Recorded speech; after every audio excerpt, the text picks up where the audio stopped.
You Can call you that a not weapon? read the signs, Sergeant? The voice of a This Delta seating operator is for cut through the priority air, half personnel. laughter, Now move. half mockery, as he pointed at the old veteran's worn wooden bow. No one on the range could hold back laughter burst out, echoing between the gunshots. The old man didn't answer. He simply placed an arrow on the string. His hand trembled, but his eyes were steady as stone. The afternoon sun caught the faded threads of his old uniform, bleached by time and silence. Careful, old-timer, another soldier jeered. "Don't break your arm."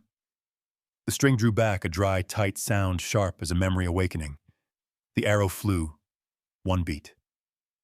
2. Then came the thunk, solid, final absolute. Everything went silent. On the steel target, the arrow stood dead center, buried in the red. No one breathed. No one spoke. Only the wind moved whispering through the row of American flags in the distance. Then, as a young soldier stepped forward, his eyes caught something, a faint engraving on the old man's leather glove. He froze, his face drained of color. 3 words carved deep, Delta Hawk 8. If you believe true courage isn't found in the sound of gunfire, but in the silence of those who have already lived through war, subscribe to Brave Veteran Stories and help us preserve the memory, the dignity, and the quiet valor of our forgotten heroes. Samuel stood still. No reaction, no words, only the slow, deep rhythm of his breath, like an old wind passing through the chest of a man long accustomed to weariness. The light from the floor reflected off his hands, calloused, cracked the veins, visible like a map carved by a lifetime of service. The sound of the colonel's boots echoed sharply across the tiles, each step slicing through the thick silence.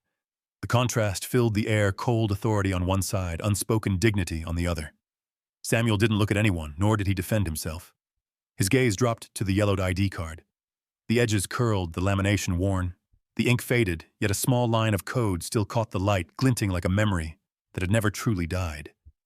He touched the corner with his finger, a faint tremor running through it, then slowly closed his hand. For a moment, something flared behind his eyes. A flash of a night sky on fire. The scream of anti-aircraft shells tearing through the dark. The hiss of static on the radio voices shouting through chaos. In a heartbeat, the sterile waiting room merged with that distant battlefield, the smell of smoke, the metallic ringing, and a young pilot gripping the control stick amid the blaze. Then it was gone. Only his breathing remained. A young airman sitting nearby glanced at him uneasy. The boy didn't understand what had just passed between the 2 men, but he felt it that the old man before him was anything but ordinary. That silence carried weight. It made him ashamed, not just for his superior, but for his own generation. No one spoke. The hum of the air conditioner pulsed like a heartbeat. The white light fell coldly over the metal chairs, draining the sound from the room.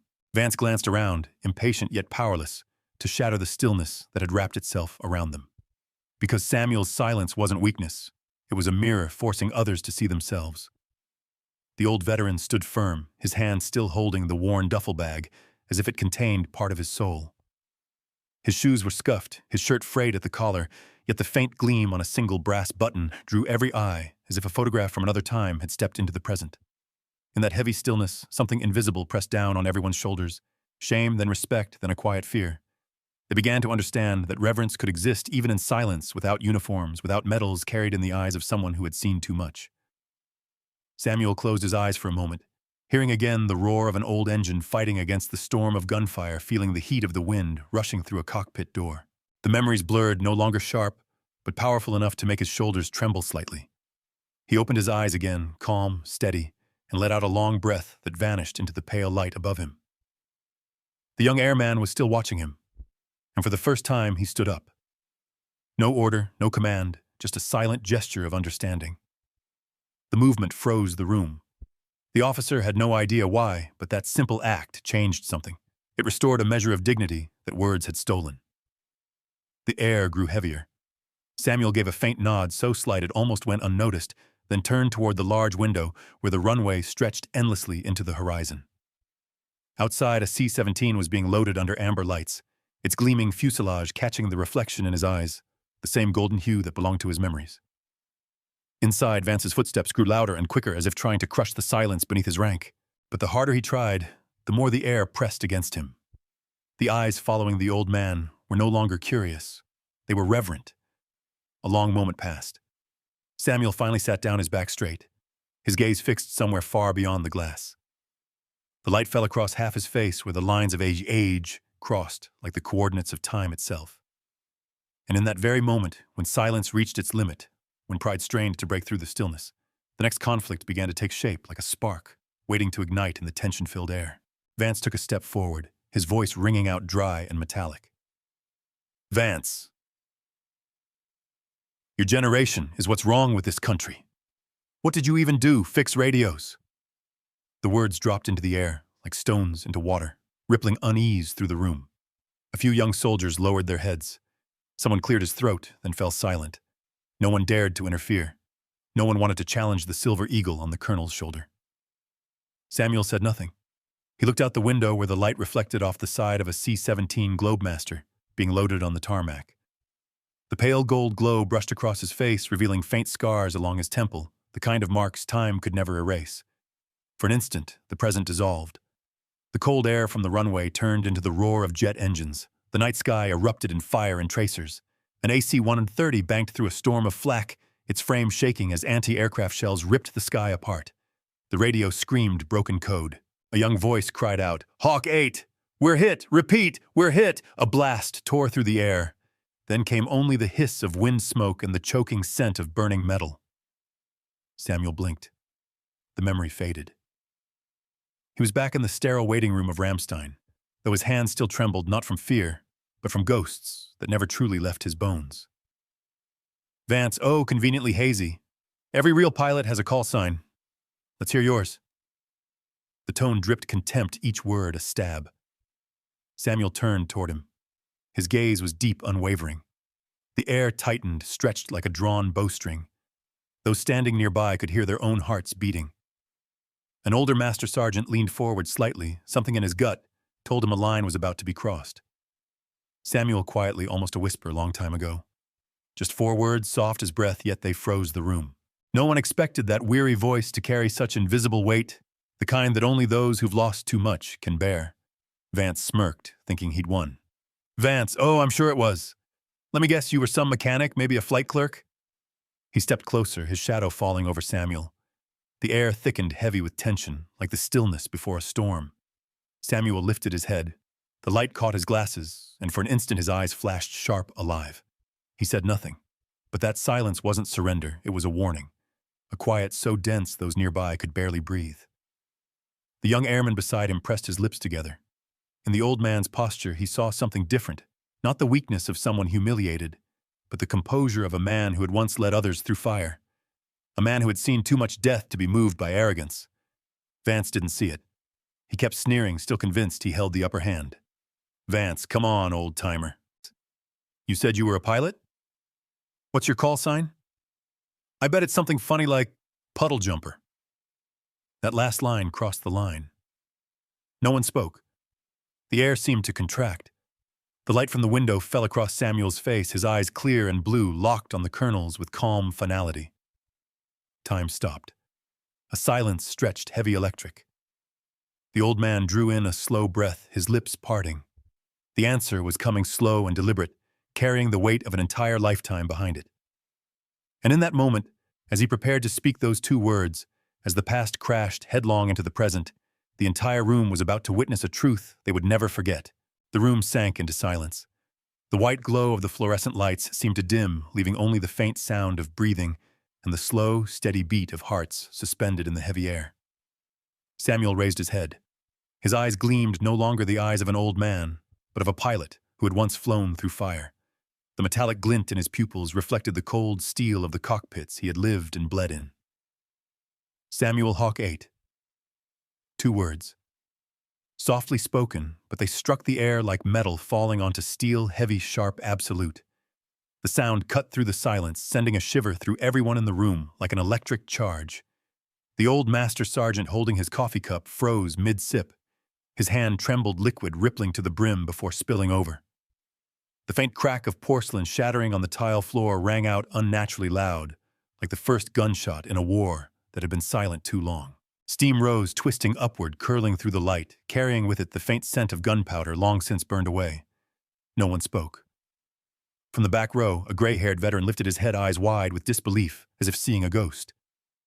Veteran whispering, "No, it can't be." He rose to his feet, trembling, his gaze locked on Samuel. Then one by one, the others began to understand.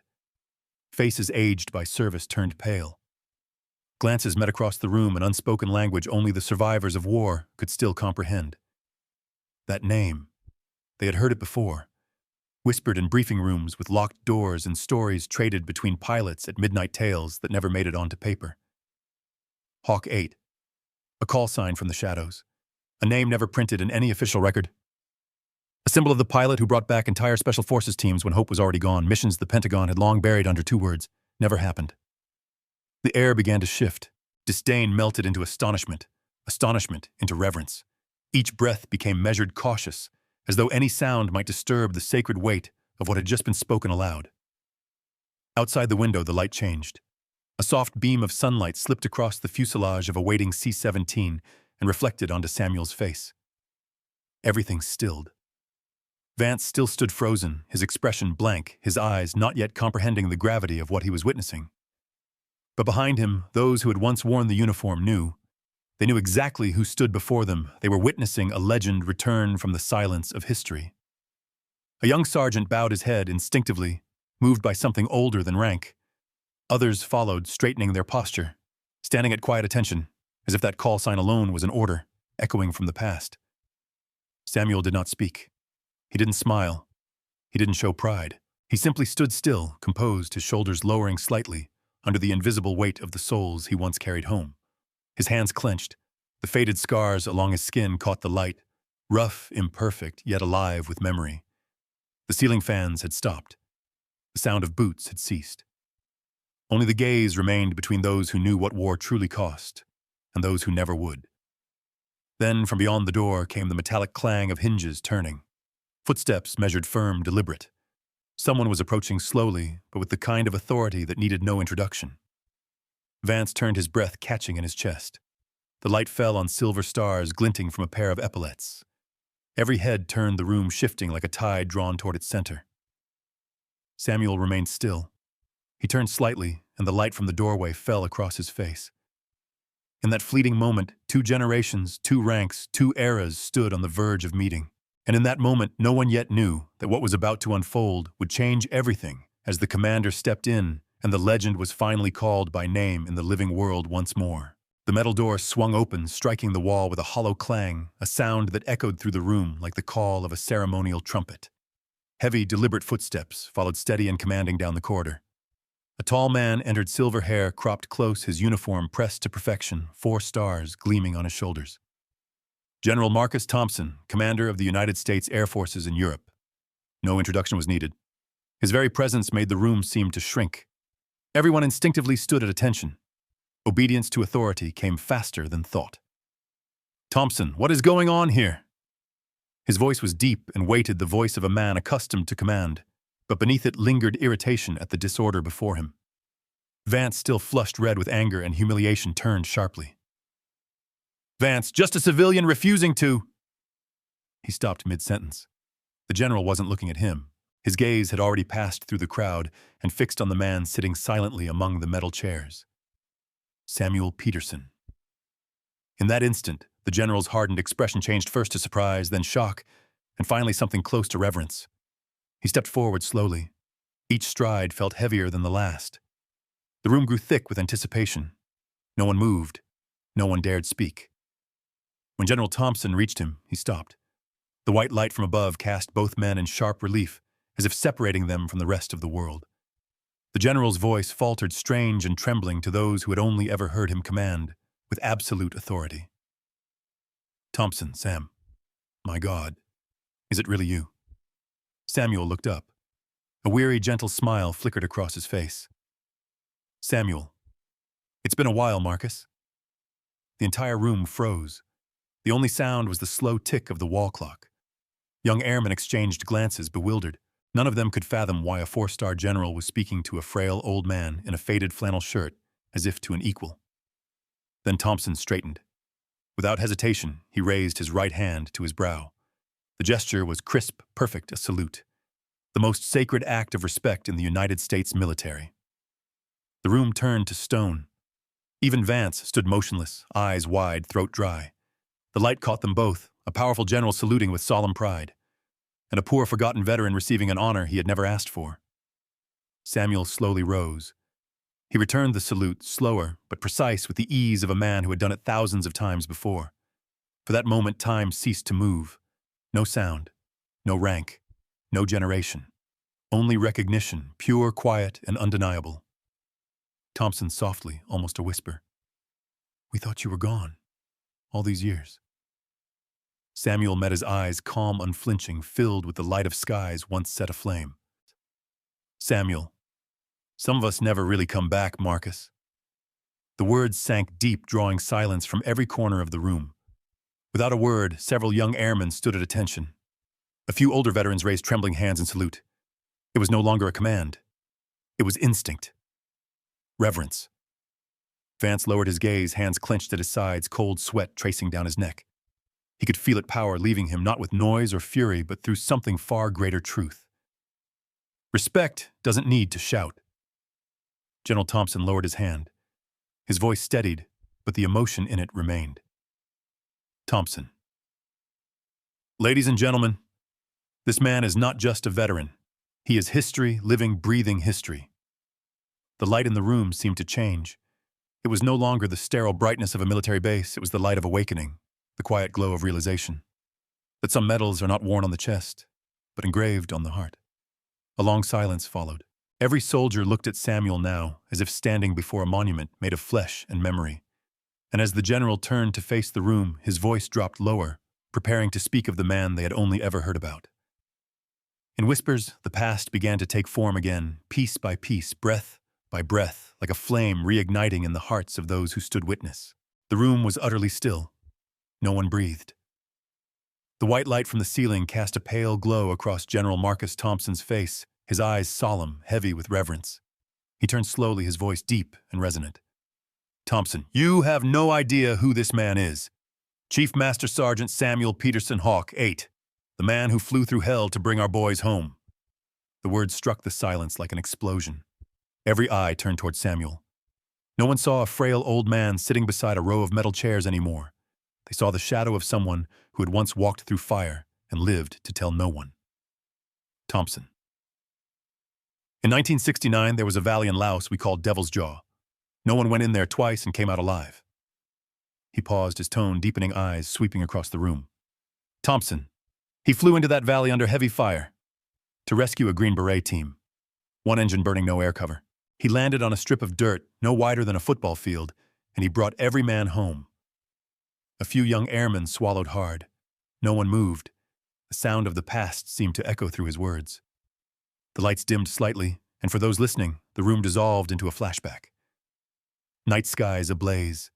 The AC-130 trembling violently. The red glow from the control panel reflected across Samuel's sweat-soaked face as he gripped the yoke with one hand, the other wrapped in a bloody bandage. Radio voice Hawk. 8, we're surrounded. We're not going to make it, Samuel, over radio, calm and steady. You're not dying today. The engines roared, gauges shuddered. Bullets tore through the windows. Shell casings clattered across the cockpit floor. The pounding of his heart blended with the thunder of the engines as he dove into the valley straight into the storm. A blinding flash, then silence. The plane hit ground hard, tires burning, wings damaged, but stopping exactly where it needed to. The cargo door flung open. Bloodied, exhausted soldiers climbed aboard. Samuel said nothing, only looked over his shoulder, checking the manifest. Not one man missing. Thompson's voice breaking slightly. He flew them out through anti-aircraft fire, with one engine gone, with half his crew wounded. And he never filed for recognition. Silence fell again.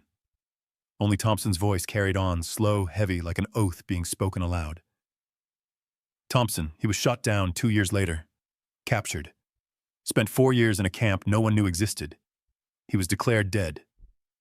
The general turned toward Samuel, his voice trembling. Thompson, the Medal of Honor was awarded to him posthumously. His family received a folded flag. A collective breath caught in the room. Samuel stood motionless, eyes downcast, fists tightening the veins on his hands, standing out like cords of wire. Thompson stepped closer, his voice softer now, lined with emotion. Thompson, but he came home, quietly. He refused to be recognized.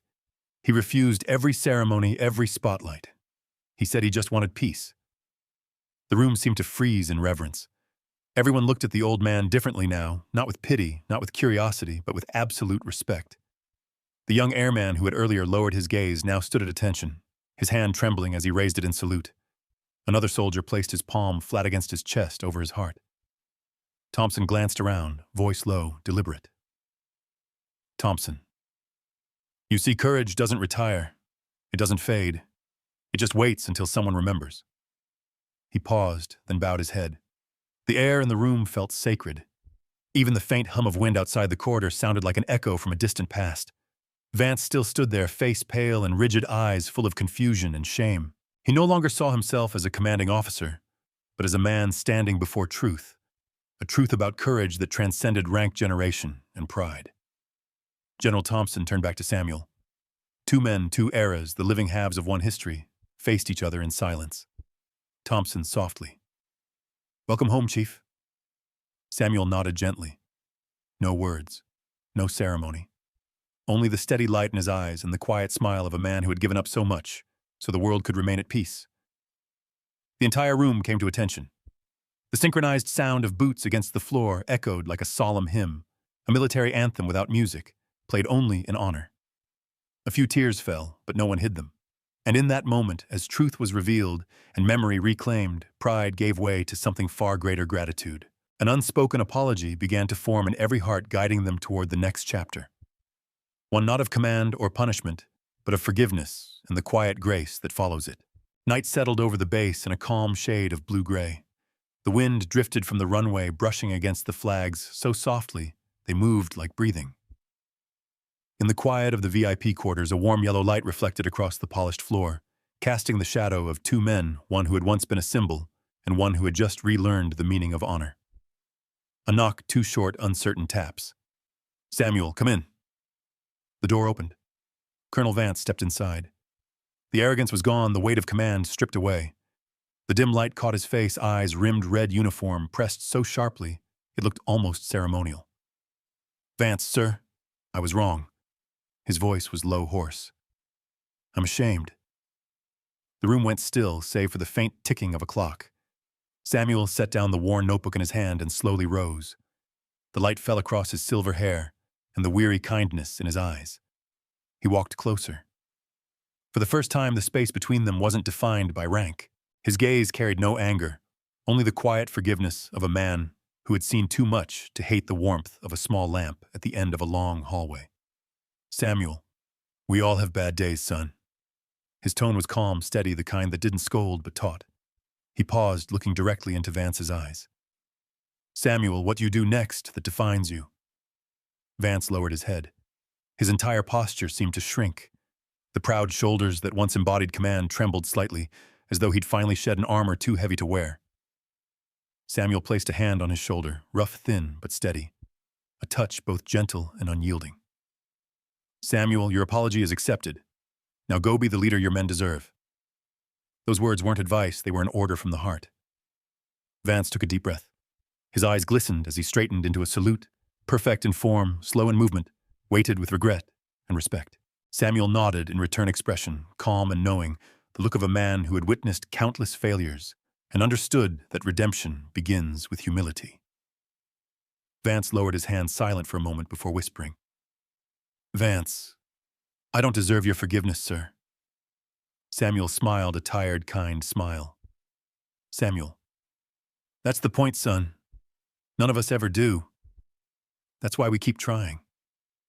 The words struck deep. A tear slid down Vance's cheek, catching the light as it fell to his wrist, a single drop that shimmered like a promise. Samuel turned, opened a drawer, and took out an old photograph, a group of young pilots standing in front of a scorched AC-130. He handed it to Vance. Samuel, they were all younger than you. Some didn't make it home. You still have time. Vance accepted the photo with both hands, his fingers trembling. He stared at it for a moment, then pressed his lips together and nodded slowly. Vance, yes, sir. I'll earn it. Samuel's smile deepened faintly. He walked toward the window. Moonlight streamed through the glass, tracing soft patterns of light and shadow across his face, like fragments of memory intertwined. Outside, the faint hum of jet engines rose a night flight preparing to depart. Vance turned toward the door, hesitated, then looked back. In that final glance, he no longer saw a poor old man in a faded flannel shirt. He saw a living monument, a man who needed no medals, no ceremonies to be eternal. He saluted once more. Samuel returned the gesture with a quiet nod. There were no ranks left between them, only two men standing on opposite ends of the same truth-honor. The door closed softly behind him. Inside, Samuel remained still, his gaze distant. He reached for the old ID card on the table and brushed his fingers across it. The light caught the wall, a fleeting gleam like the flicker of an old star before it fades. And in that silence, something unspoken was passed on, not through words, but through the quiet inheritance of courage. One generation fading, another rising, carrying forward the legacy of humility and honor. Dawn rose over Ramstein Air Base, the sky still veiled with a trace of silver mist. The first light of morning brushed across the hangars and wet runway painting, everything in a gentle, subdued glow. Somewhere in the distance, the hum of engines rolled softly through the cold air, steady, rhythmic, and peaceful. Inside the memorial hall, the bronze wall shimmered faintly. At its center, a new plaque had been mounted, the engraving clean and deep, in honor of Chief Master Sergeant Samuel Hawk 8 Peterson, Quiet Valor. The hammering had stopped. The noise was gone. Everything stood still, as if the entire base were holding its breath to remember. The door opened. Colonel Vance stepped in. He walked slowly, hands at his sides, each footfall light but deliberate. He stopped before the plaque. The morning light reflected across his face, illuminating eyes still red from a sleepless night. He reached out, fingers tracing the carved letters, the name of the man he had once humiliated. The bronze was cool beneath his touch, but what ran through his hand felt burning hot. Vance softly, "Thank you, sir." A long breath escaped him, almost like a prayer. Across the hall, Samuel Peterson stood by the glass window looking out toward the runway where a C-130 Hercules was preparing for takeoff. The engines rumbled deep and steady, sending a warm gust of wind through the open space. Samuel narrowed his eyes slightly, resting one hand on the railing, nodding faintly, as if greeting an old friend. There was peace on his face. Not pride, not regret, just the quiet contentment of a man who had lived his duty fully. A few young officers passed by. They recognized him and instinctively bowed their heads. Samuel answered with a gentle smile, saying nothing. Airman whispering, "That's him." Hawk 8. Soldier. "They say he brought them all home." The whispers faded, melting into the morning air. Samuel turned. The light caught his silver hair. Through the glass, he saw Vance still standing by the plaque. Between them, there was no distance left, only understanding. Samuel smiled softly. Samuel quietly. "It's enough now." Then he turned back to the window eyes, following the C-130 as it lifted from the ground. The aircraft climbed its landing gear, folding away. The fuselage tilted gently, catching the blaze of the rising sun before fading into the horizon. The sound of the engines grew distant, leaving behind a warm echo that lingered in the air. Inside the hall, Vance remained motionless. He looked at the plaque once more, laid a hand over his chest, and bowed his head. There was no rank anymore, no pride, only gratitude, and a silent promise to be better. Outside, the wind carried the faint scent of jet fuel, blending with the crisp morning air, like the breath of memory itself. Samuel stood still, calm, his pale blue eyes reflecting the sky, the same endless sky where his brothers in arms were still flying. Then came the final voice, low, solemn, steady.